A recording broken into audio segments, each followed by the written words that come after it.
On va juste remettre ce temps au Seigneur et on va pouvoir commencer.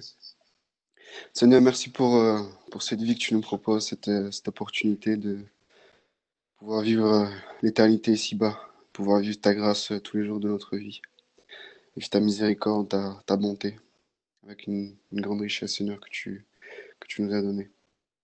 Entre-nous encore ce temps, entre-nous encore le culte le message de Pasteur Michel tout à l'heure, Seigneur. Ton précieux, nous avons prié. Amen. On va tourner en 2 Chroniques 16:9, s'il vous plaît. 2 Chroniques 16:9. Donc là, le contexte, c'est juste, j'aurais pas le temps d'étaler dessus, mais on va juste voir que c'est juste, en fait, c'est le roi Assa qui va se liguer contre, qui va se liguer avec la Syrie pour faire justement la guerre à Baïcha.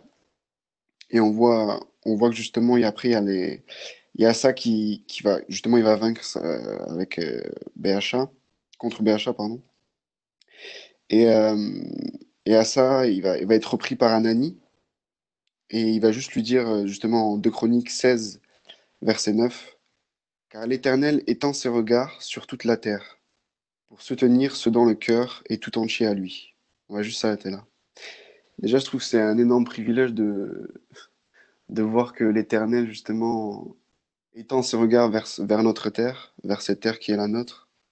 Nous qui sommes pécheurs, nous qui sommes opposés à lui, qui sommes totalement ce qu'il n'est pas. Mais lui, par amour et par grâce, par miséricorde, il va justement étendre ses regards. Et on va voir pourquoi il va étendre ses regards, justement pour soutenir ceux dont le cœur est tout entier à lui. Pour soutenir ceux dont le cœur est tout entier à lui.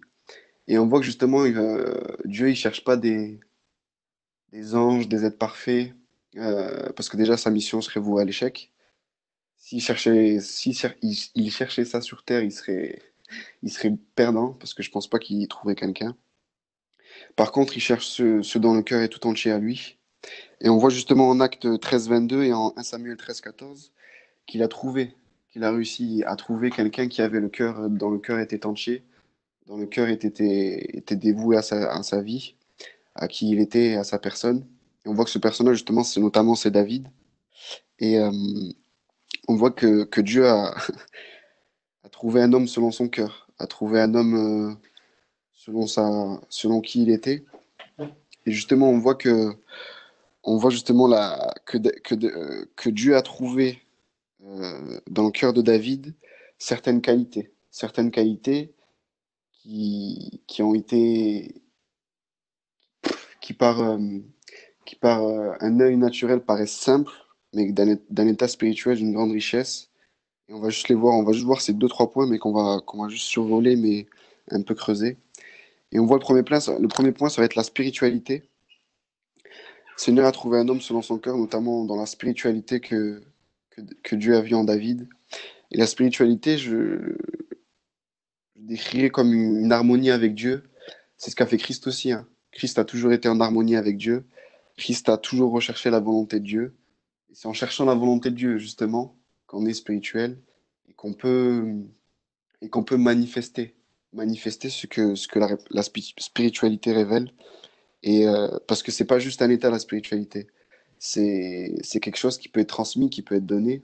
C'est à ces moments-là qu'on porte du fruit. Et en tout cas, un arbre fruitier, c'est pas pour l'arbre. C'est pour celui qui veut manger, qui veut bien manger des fruits. Donc les arbres fruitiers, les fruits, c'est pour les autres. C'est pas pour moi-même. C'est quelque chose qui est à partager, qui est à transmettre aux autres. Et on voit que David avait cette qualité-là, en tout cas. Avait cette qualité-là. Et la deuxième qualité qu'on va voir aussi, c'est l'humilité. On voit que David a toujours été humble. David a toujours, David ne s'est jamais plaint de l'appel qu'il a eu sur sa vie, ne s'est jamais plaint de son travail qu'il avait avant qu'il soit roi. Parce que David, vous savez pourquoi il s'est pas plaint, je pense? Parce que David savait qu'il n'aurait jamais plus que la grâce de Dieu. David, pour sa vie, savait qu'il n'aurait jamais plus que la grâce de Dieu. Et je pense on doit toujours, Dieu nous place à un endroit, et peut-être que moi, dans mon cœur, je voudrais plus, peut-être que ça me suffit pas, peut-être que c'est pas assez, mais peut-être que c'est ce que Dieu veut. C'est ce que Dieu a décidé que j'ai, et j'aurai jamais plus, parce que ça parle de sa grâce. J'aurai jamais plus que la grâce de Dieu. Et on voit justement que David a été humble, parce qu'il a, De un, il a respecté l'autorité qui lui a été donnée pour sa vie.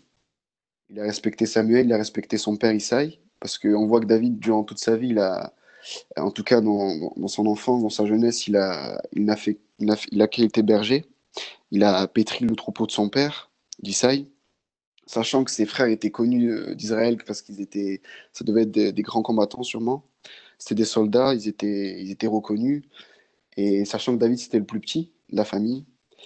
Et justement, Samuel est arrivé dans la famille et Isaïe leur présente ses fils, sauf un, sauf un, le dernier, le petit David. Et on voit que Samuel va dire il n'en manque pas, et Isaïe va lui dire ah si, il y a peut-être celui-là. Et on voit que l'Éternel a trouvé l'homme selon son cœur, a trouvé l'homme selon son cœur, qui est notamment David. Et on voit qu'il a un comportement d'humilité envers sa famille, parce il n'a jamais eu quelque chose d'autant, d'envieux envers ses frères. Et c'est avec ce comportement que Dieu a trouvé grâce à ses yeux. Il s'occupait toujours des brebis de son père, en composant en plus des cantiques à Dieu, en se référant à Dieu, à avoir cette intimité aussi qu'il a pu créer durant toutes ces années. Et je pense que c'est là qu'il a été formé le plus durant sa vie. C'est durant sa jeunesse, parce que je pense qu'il était seul en tout cas. Seul avec lui-même. Parfois, nous-mêmes, on a peur d'être seul avec nous-mêmes, de se poser les bonnes questions. Et je pense que c'est dans la solitude que Dieu forme pas les grands hommes de Dieu, mais en tout cas, si je pense que c'est dans l'intimité profonde et seul avec Dieu il y a des choses qui se forment, des convictions qui se forment. Euh, Jusqu'en moi, je peux me retrouver seul face à qui je suis, à ce que Dieu dit de moi. Et je pense que David, toute sa vie, ça a été que ça. C'était de la remise en question. Pourquoi je fais ça? Certes, Dieu est dans ma vie. Est-ce que j'aspire à plus? Bien sûr. Je pense que David faisait partie de ces gens-là. Et dans son humilité, il s'est jamais plaint. Il s'est jamais plaint de ceux qui servaient. Il servait fidèlement et sans bruit. Fidèlement et sans bruit. Et moi, ça me faisait penser à moi, à ma personne déjà. Est-ce qu'en en tant que disciple de Pasteur Johan ou de Pasteur Georges et ceux qui sont les autorités pour ma vie, la seule chose à ce que je dois aspirer, c'est leur bien-être et leur succès. Il en va de même pour la vie avec Dieu.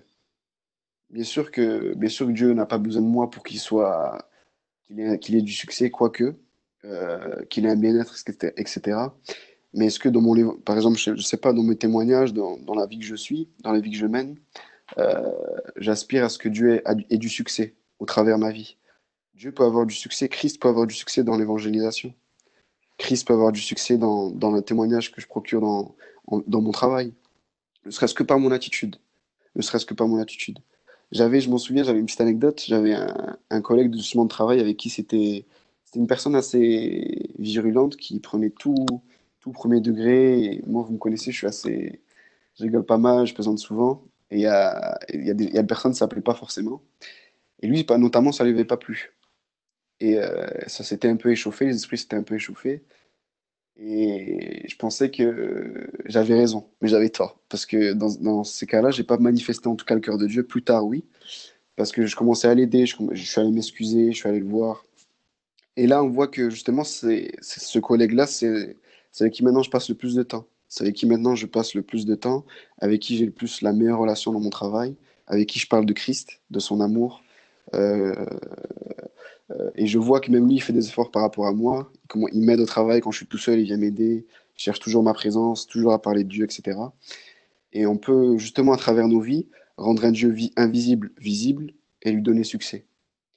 Et ça me faisait penser justement à ça. Est-ce que dans mon attitude, en tout cas dans mon attitude, je veux dire, je dois chercher justement le bien-être et le succès de mon maître, on va dire.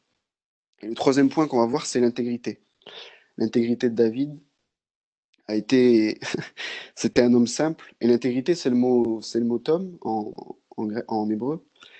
Et ça parle vraiment d'être complet, entier, innocent et quelqu'un qui mène une vie simple. C'est quelqu'un qui mène une vie simple. Et ça se fait, je pense que l'intégrité, ça rime aussi avec intimité. On en parlait tout à l'heure. Mais est-ce que, par exemple, quand il y a un pasteur qui entre dans une salle ou dans une pièce, est-ce que mon attitude change? Est-ce que mon attitude change? Ça, c'est le plus grand exemple que je peux donner. En tout cas, c'est pas qui me concerne. Je l'ai eu fait. Et je pense qu'on le fait souvent aussi, peut-être sans s'en rendre compte. Mais quand une autorité rentre dans une pièce, est-ce que mon attitude change? Est-ce que justement j'ai une intimité et je suis intègre? Parce que est-ce qu'au retour de Christ, là je vois plus loin, hein, mais est-ce qu'au retour de Christ je vais changer?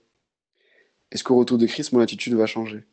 Est-ce que quand Christ va redescendre sur terre, est-ce que je vais me tenir droit? Ou est-ce que je vais être toujours le même sans broncher et sans faire de bruit? Et je sais qu'en tout cas avec Dieu je suis en paix. Et ça parle vraiment, et en plus le mot, il y a aussi le mot entier, rigolez pas, c'est vraiment le terme en grec, c'est le mot shalem. Shalem. Et en fait, ça veut dire complet, quelque chose de sûr, paisible, parfait et plein de paix. Et c'est ces cœurs-là que Dieu cherche pour les soutenir, justement.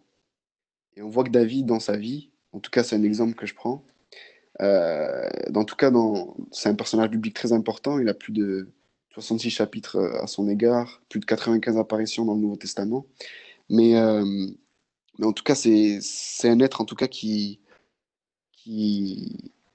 qui a aspiré en tout cas à révéler le cœur de Dieu en tout temps. Même si bien sûr il y a eu des épreuves, il y a eu des fautes, il y a eu des choses qui s'est passées, mais Dieu a quand même trouvé grâce à ses yeux. Et on le voit notamment juste par sa généalogie de David, des Salomon, des Jésus plus tard. Euh, juste voilà, juste s'encourager dans ces trois points-là et dans notre intimité avec Dieu. Parce que c'est là que se fait l'intégrité. C'est dans mon intimité avec Dieu que se fait l'intégrité. Et juste s'encourager dans ces termes-là, la spiritualité, l'humilité et l'intégrité. Voilà. Amen. Merci beaucoup.